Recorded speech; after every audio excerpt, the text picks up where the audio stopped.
So let's talk about One Piece chapter 31, which is part of episode 13 in the anime, titled Truth.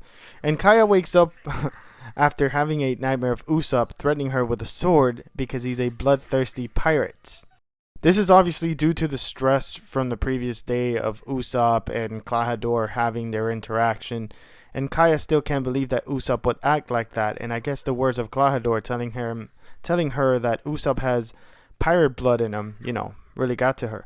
So she tries to go talk to Klahadore about this because it's really bothering her. However, what she finds is not exactly what she expects, and that is Mary bloody on the floor, which Mary actually survived. He's a tough little cookie, just like a certain ship, but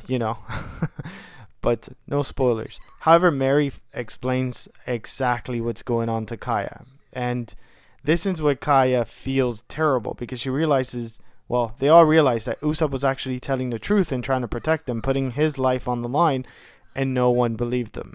This is one of the saddest moments in this episode, honestly. Like, the realization that he was a pirate all along and that Usopp was really risking his life to rescue them. In the manga, Oda does a perfect job. Let's see how it's handled in the anime. Also, Mary tells Kaya that the best way to go about this is to definitely just leave all the fortune behind. Give everything they have to him. That way, none of the villagers get hurt and she can live as well, which is actually a really good deal, if you ask me. But that goes against his plan because the whole thing is that he didn't want anyone to know that he was a pirate, that he was legit. And now Kaya's having a flashback, which is the same in the manga. But obviously, some of the details are a little different. And honestly, again, I don't remember Mary being this cool or brave after this happened. And, he's cool, calm, and collected and telling Kaya exactly what she should do. But then she takes off to the beach to try and talk to him, So, hey, props to Mary on this. Early One Piece again. It's amazing. And today is a big day since Gear 5th came out. Spoiler warning. But I'm going to stay to this. I'm going to stick to this. Like I said, this is what I want to do with this account. So, Gear 5th hype. Sorry, not tonight. So the Usopp pirates kind of suspect that Usopp wasn't really lying about what's going on. And then they see Kaya heading to the beach, so they follow her. So Luffy's knocked down under the figurehead of the ship. And all of the Black Cat pirates are knocked out except for the the Cat brothers, or the Meowster brothers, Butchie and Siam, which are the trump cards of Django. They're Django's trump card, which are supposed to be the ship guards. And he seems very confident about him. And Zoro is going to have to face these two on his own. However, they pretend to be somewhat cowards or scary cats. But this is just a trick. They are very cunning, especially Siam, which is the first one to face Zoro.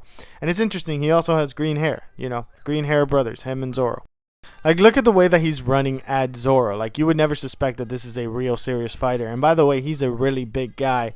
He just has a hunchback, so he doesn't look as tall as he really is.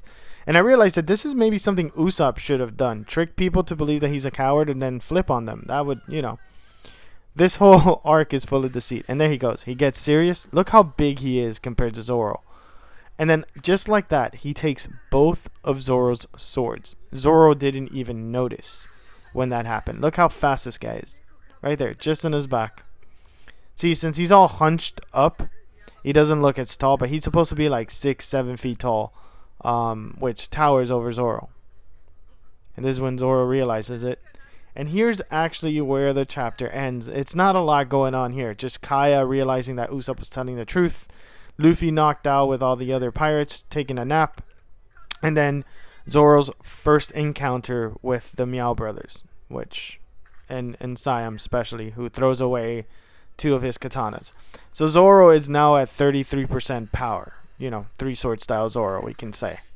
Which, we'll see how he handles this. Like always, if you enjoy my content, a like and a follow would be super appreciated.